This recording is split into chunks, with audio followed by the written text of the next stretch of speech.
Hi everybody, welcome back to the channel. Today we're wrapping up our week-long look at the Savage Crucible Wave 2 offerings. Well, some of them at least. And today we're going to be taking a look at Human.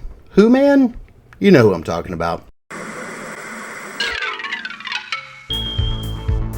If Saturday morning cartoons fueled your imagination as a kid and powers your action figure collecting now as an adult, then you're in the right place. Thanks for stopping by, and welcome to Saturday Morning Toy Collector. And if you like my content, please consider subscribing.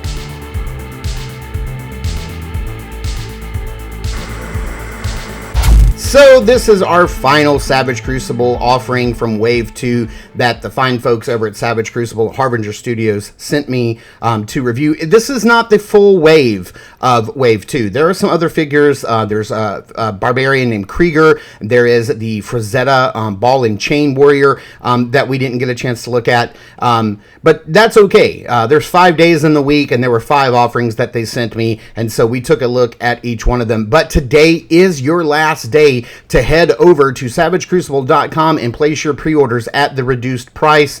These are going to be at MSRP prices. The only other times you're going to find prices this low are when you catch Savage Crucible at comics and toy shows. So head over today and place your order and lock them in before the prices go up at e-retailers, wherever fine figures are sold. But today we're going to be taking a look at Human, or Who-Man.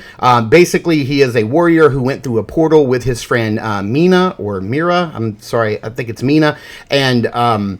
And basically, these lizards attacked him. I don't think they were the Lemurians. I think it was a different race of lizards, but they basically couldn't say human, and they were trying to mock him, and so they called him Who-Man, and the moniker stuck. So let's stop gabbing about it. Head over to the review space and take a look at Human. So here's everything you're going to get. Probably some extra hands that were not included with this, but we do have 2 heads that he's going to come with. We do have a couple of extra hands. We have this really nice sword that we're going to take a closer look at, and this really rad shield and its attachments. So let's get right into the accessories. Starting off, we do have a couple of hands. I am happy to see that he's going to come with a gesturing hand. Now we may get a left and a right version of this, and we see that he does come with a gripping hand on a vertical hinge, and here is the left version of that vertical hand as well. And then we have this really nice sword. And I love this design. I love how it looks like it might be either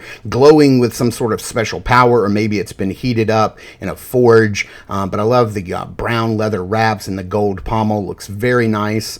We have this really rad shield, and I love the design of this. There's got some runes sculpted into it, and some rust and a patina. This looks very weathered. It looks like he's seen many battles. And the really cool thing is that this thing has 3 different port attachments on the back, to where you can move the grip around any way you see fit, which I think is pretty cool. But this is also, the handle is also removable, so you can spin that around and kind of angle this shield any way you'd like. Now, taking a look at the 2 heads, we do get this sort of calm, stoic head. I think the eyes are painted very nice. The lips, I love the stern look. I love the wash and the highlights in the hair. The blonde highlights look really good. It's got a really nice wash. The sculpting on this hair is particularly beautiful. We have this extra little strand hanging down loose here. I think that's a really nice touch. But man, I gotta tell you, I love this head right here. I'm not the hugest fan of screaming faces on figures. Sometimes they can look very weird with the teeth and the tongue exposed, but the sculpting on this is pretty exquisite. Each tooth is individually sculpted. There is a definition there, but it doesn't look garish or weird.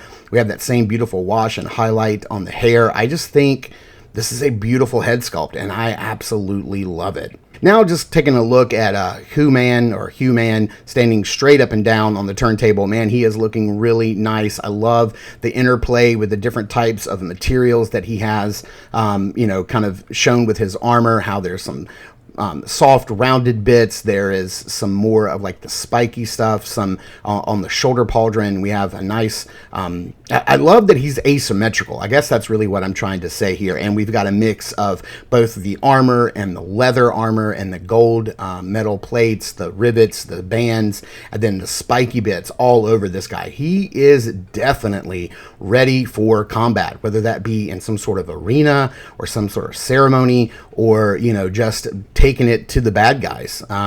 This guy is decked out and he is ready. He is as it is himself, like his body is a weapon.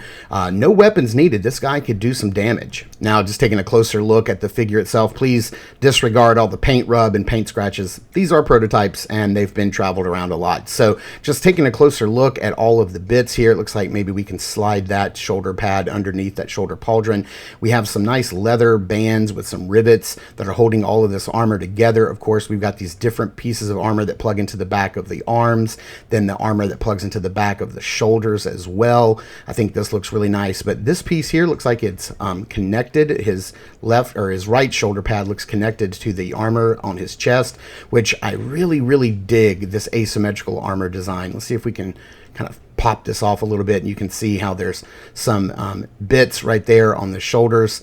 Let's see, how is this connected? This is actually plugged in to the back of his traps right there, but then that piece right there on his shoulder is actually connected to his chest armor right here. I love that it is only a half chest piece. It looks really nice. I love the sculpting here on the human body. This figure feels pretty solid for a prototype, so I feel comfortable going over some of the articulation. He does still have that really nice butterfly joint that we saw with the Wave 1 Lemurians. He does have that upper bicep swivel. He does have the double jointed elbow, so you are going to be able to get past 90. Let's see here. This piece is removable, like we've seen with the Lemurians. You have a hinge and swivel at the wrist.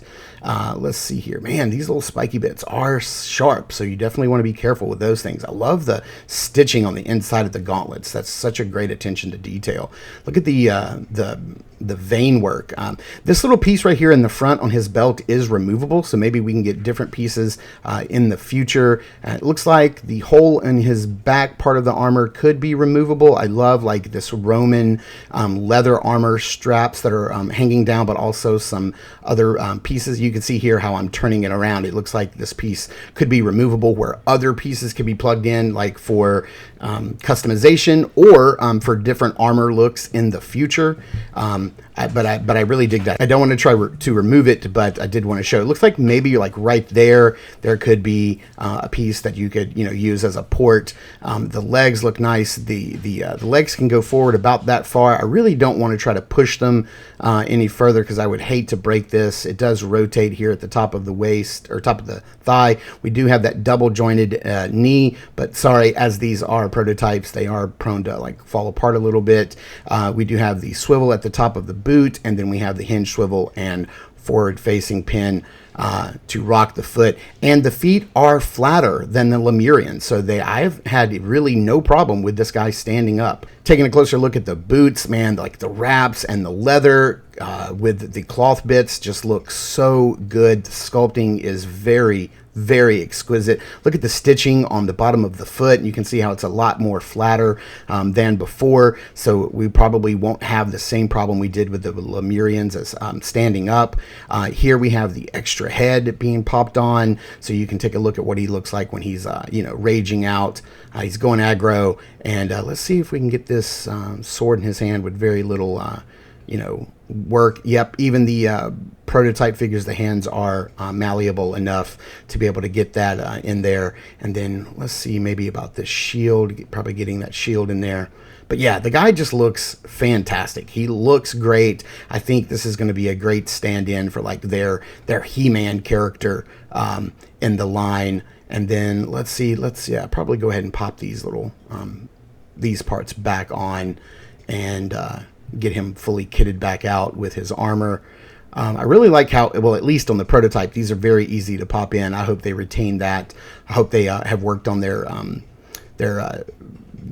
tension and the resistance a little bit on some of these ports to make it a little easier to plug in the armor. But there you have it. There's a closer look at the battle armor on this guy, and like I said, he just looks brutal. But I do want to get that shield in here. Let's probably take this little piece off and put it in his hand first. And I sure would hate to break it here on the very last figure and send something back broken. I'm sure they'd understand. But yeah, let's plug this in and get this in there. And yeah, he just looks brutal. He looks like he is definitely ready to go to battle.